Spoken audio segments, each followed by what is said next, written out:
शिक्षण के अंतर्गत आज हम सभी गद्य शिक्षण के बारे में पढ़ेंगे।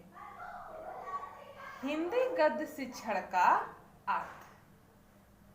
साहित्य की अनेक विधाओं में गद्य का स्थान बहुत ही महत्वपूर्ण है। साहित्य के क्षेत्र में आज कहानी, उपन्यास, निबंध, लेख आदि की रचना अधिक तीव्रता से हो रही है। गद्य के माध्यम से हम अपने दैनिक जीवन में विचारों का आदान प्रदान करते हैं। इस प्रकार से हम सभी देखते हैं कि इसका क्षेत्र काफी विशाल तथा व्यापक भी है। ज्ञानात्मक साहित्य कविता के माध्यम से संभव नहीं है।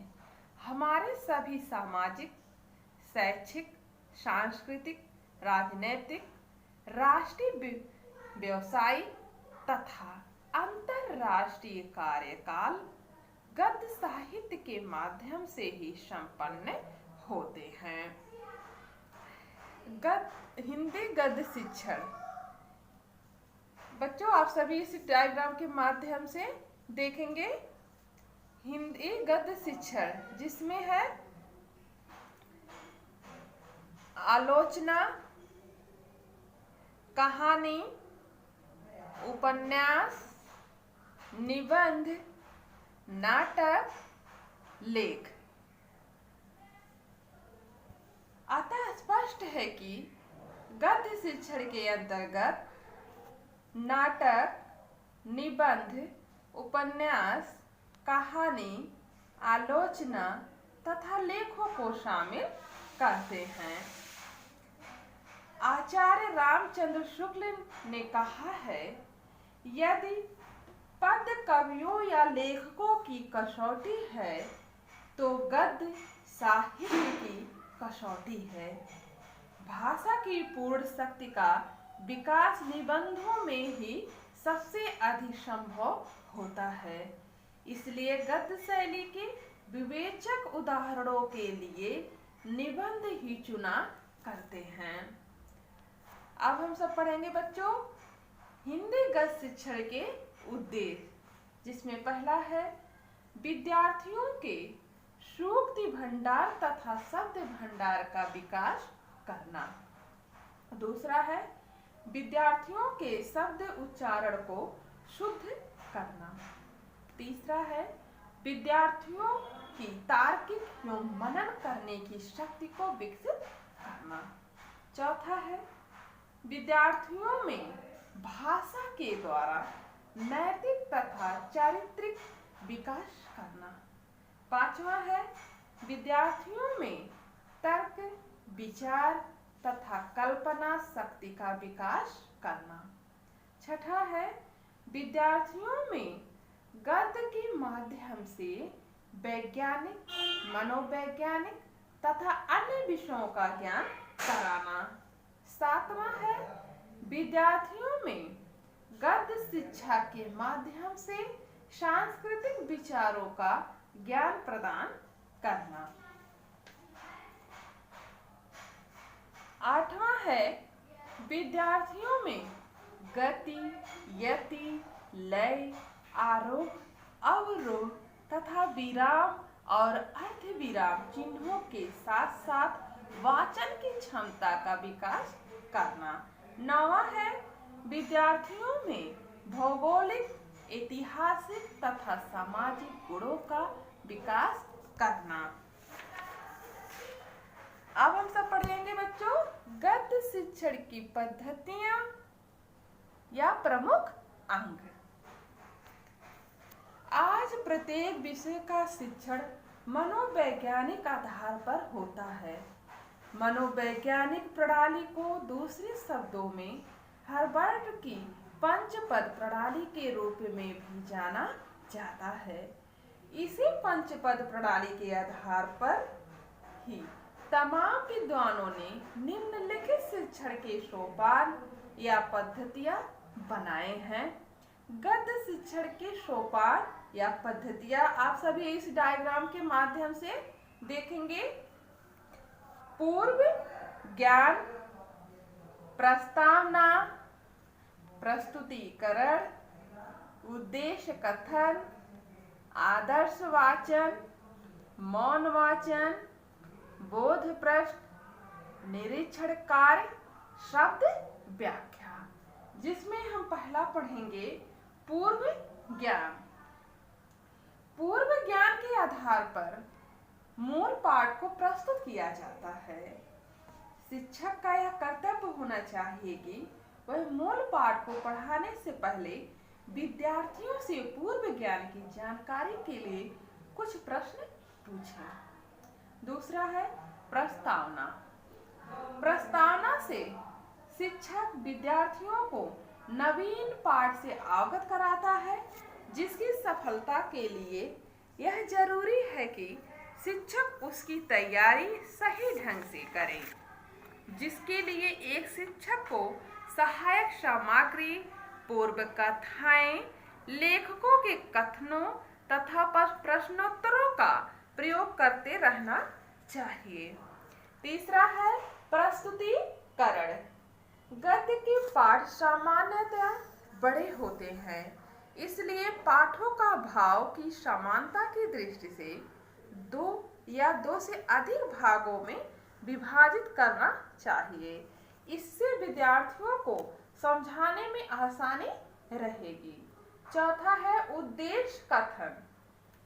प्रस्तावना के अंत में ही विद्यार्थी को पाठ के उद्देश्य का आभास प्राप्त हो जाता है, किंतु फिर भी शिक्षक को नवीन पाठ के उद्देश्य का स्पष्टीकरण करना चाहिए।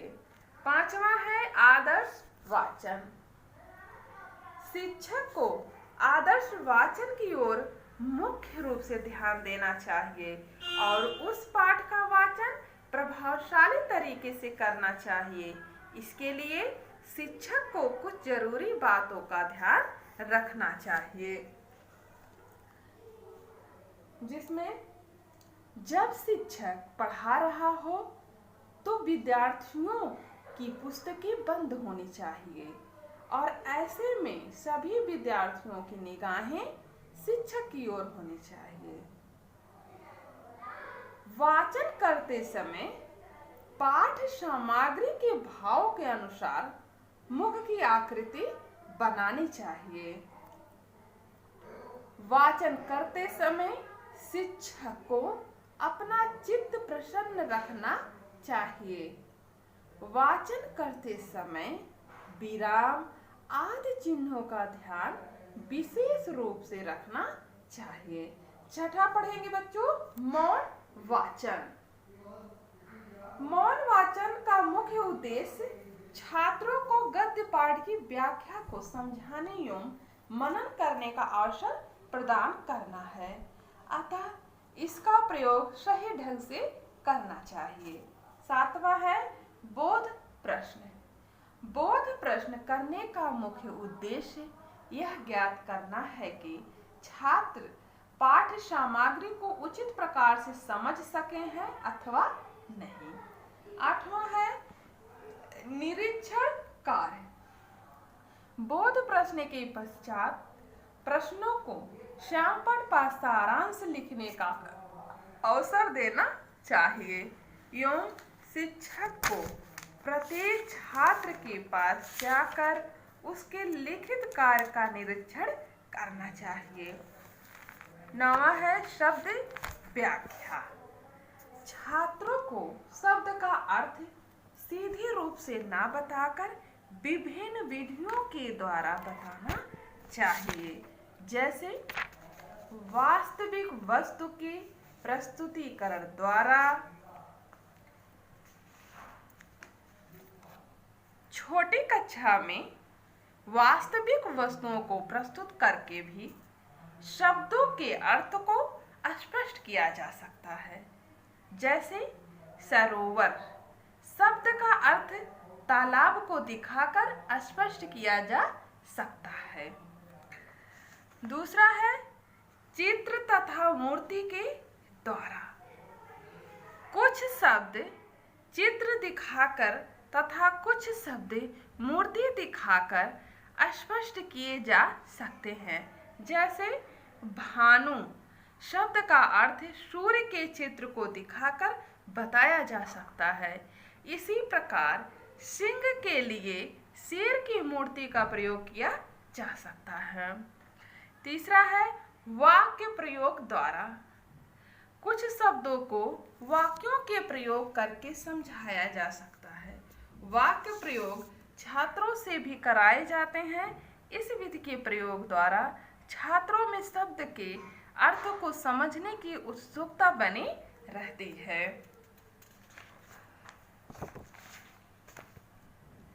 चौथा है विलोम शब्द द्वारा। विलोम शब्द के अर्थ को स्पष्ट करने में बहुत सरलता रहती है। जैसे दिन शब्द का विलोम रात बताकर छात्रों को समझाया जा सकता है। पांचवा है प्रसंग कथन के द्वारा।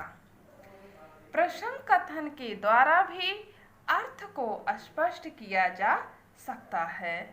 छठा है संधि अथवा समास विच्छेद के द्वारा। शब्दों को संधि विच्छेद के द्वारा भी समझाया जा सकता है। जैसे महर्षि शब्द को संधि विच्छेद के द्वारा इस प्रकार भी समझाया जा सकता है, महाधन ऋषि। सातवां है व्याख्या द्वारा। कभी कभी कठिन शब्दों अथवा मुहावरों का अर्थ स्पष्ट करने के लिए शिक्षक को व्याख्या की सहायता लेनी पड़ती है। तो बच्चों आप सभी गृह कार्य लिख लीजिए। पहला है हिंदी गद्य शिक्षण से आपका क्या अभिप्राय है, उसकी कौन कौन से उद्देश्य हैं स्पष्ट कीजिए। दूसरा है हिंदी गद्य शिक्षण प्रदान करने के लिए अपनाई जाने वाली पद्धतियों अथवा मुख्य अंगों का संक्षेप में वर्णन कीजिए। धन्यवाद।